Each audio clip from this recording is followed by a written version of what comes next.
Hi, this is Gabe Newell, and welcome to the Lost Coast. In this tour, we're going to be talking about a new graphics technology we've been developing called High Dynamic Range, or HDR. We'll also be giving you some insight into the design and production challenges we faced during the construction of the Lost Coast. First, a quick explanation of the commentary system. To listen to a commentary node, put your crosshair over the floating commentary symbol and press your Use key. To stop the commentary, put your crosshair over the rotating node and press your Use key again. Some commentary nodes may take control of the game for the purpose of showing something to you. In these cases, simply pressing your Use key will stop the commentary. With conventional rendering, seen here on the left, if something on the screen is 20% reflective, like the wet sand, then the maximum reflected brightness could only be 20% of the maximum brightness of your monitor. HDR's more accurate simulation of light ensures that the sun's reflection on this wet sand appears as it would in the real world, which could potentially use 100% of the maximum monitor brightness. HDR uses bloom to simulate light that is beyond 100% of a monitor's maximum brightness.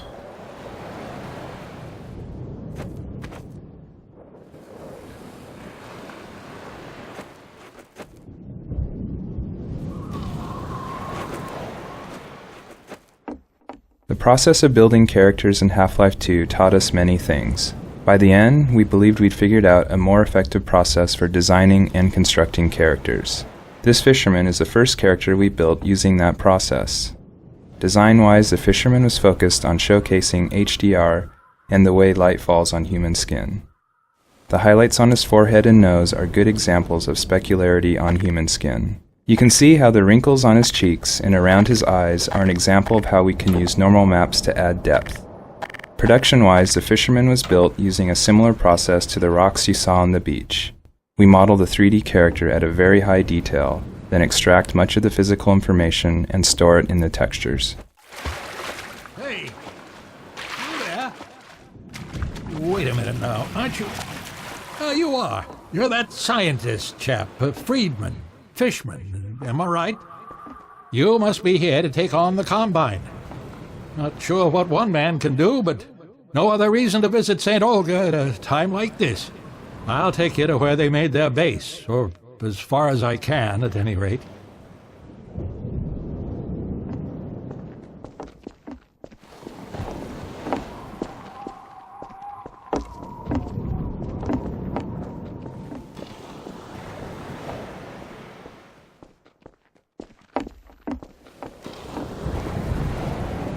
Water presents us with a lot of rendering challenges. In fact, we have to render the scene 3 times. Once for the refraction of what's under the water, once for the reflection of everything above the water, and once from the player's view. You can see the reflection and refraction scenes in the 2 small windows on screen. In the refraction, we calculate per pixel how much water you're looking through to do a volumetric underwater fog to simulate particulate matter. For our full HDR solution, we had to go through the entire engine and modify every bit of code that calculated light and color. For example, these water reflection and refraction renderings had to be improved to support the full range of contrast values. Here, now, let me just unlock this gate for you. Got the key right here. There we go. Get along now, laddie. Destroy that gun and no dawdling.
The area you're currently entering is called the Cliffside Arena. We were particularly happy with the vertical cliffside in Half-Life 1 and regretted that we didn't iterate further on that concept in Half-Life 2. Vertical space allows us to force the player to deal with threats from above and below. We find that players focus their view on the direction they're travelling, so by using a cliffside and having the player ascend it, we ensure that the player will look up and be prepared for enemies.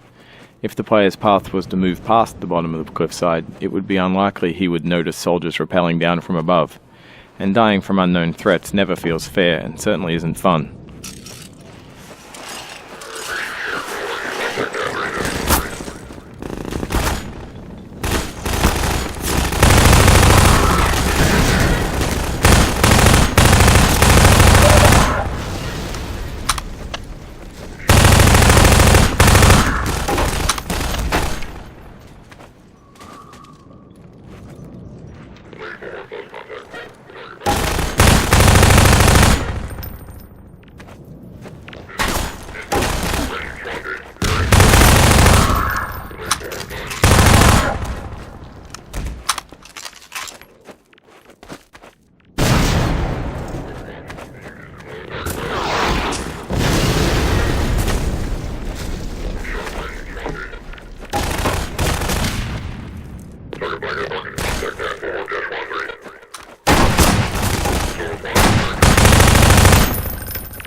One of the features of our HDR solution is dynamic tone mapping.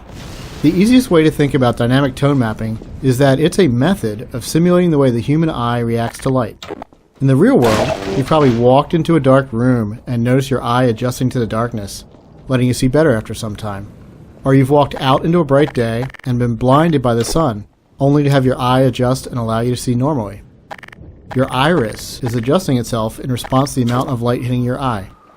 Dynamic tone mapping simulates this by automatically adjusting the exposure of the scene to mimic the behavior of your iris.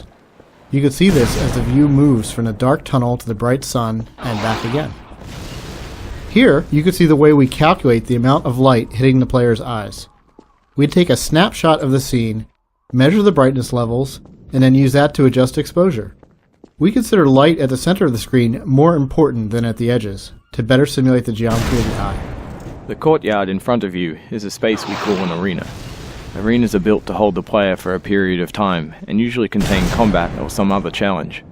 They often have multiple entry points for enemies, along with a gate of some kind to prevent the player moving on until the challenge has been completed. In this case, the arena is free of enemies until the player solves a puzzle and triggers an alarm. This is a method that allows the player to explore the arena and get a sense of its space before being forced to fight in it. It adds a sense of uneasiness to the player, who's expecting to be attacked now that they've reached the goal set for them at the start of the map.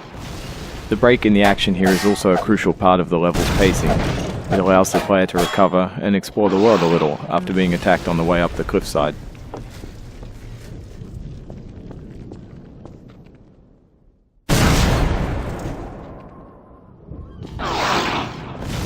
The source engine supports a wide variety of shaders. The refraction shader on the window here requires us to copy the scene to a texture, refract it, and then apply it to the window surface. To fully support HDR, every shader in the engine needed to be updated. So this refraction shader was improved to support the full range of contrast. If you viewed the sun through this window, it would be refracted correctly.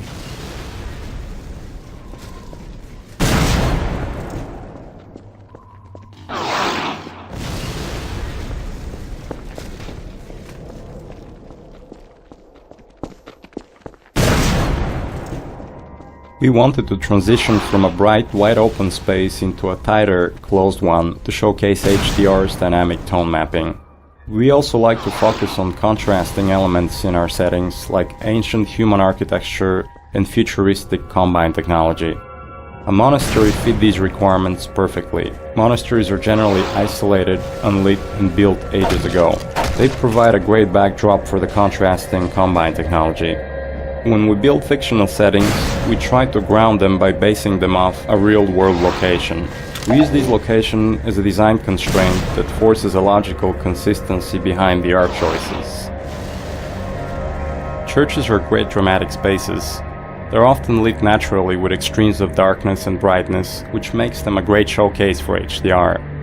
Gothic churches are the sober monochromatic spaces that you've seen in almost every horror movie or game.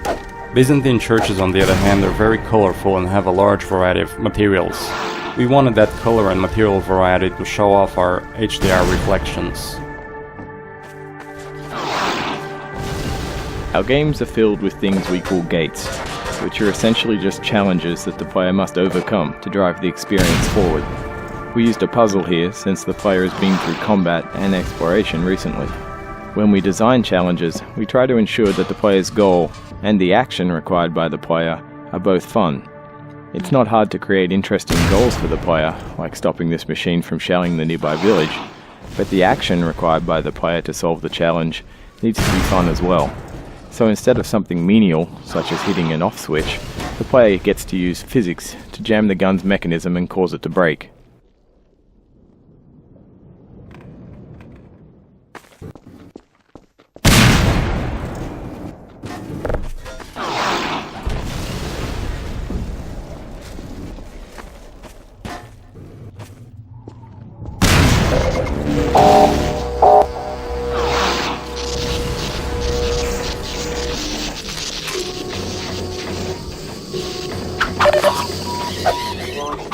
Blood toxin levels detected. Automatic engaged. Morphine administered.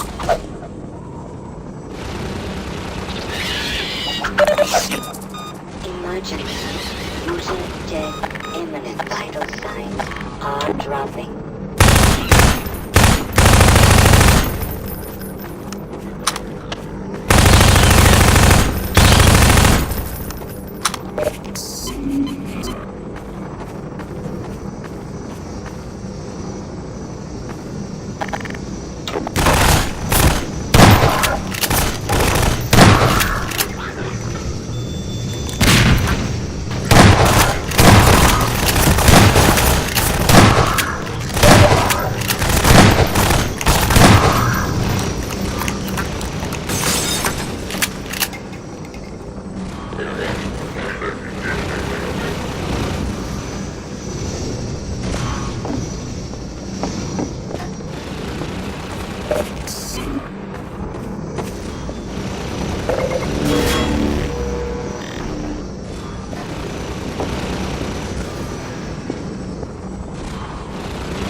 This marks the end of the Lost Coast tour. This has been an experiment on our part to see if our community would find it interesting to learn more about our development process. As always, we're interested in your feedback. I can be reached at gaben, G-A-B-E-N, @valvesoftware.com. If people like this, we'll keep producing this kind of content for all of our games going forward. Thanks for listening.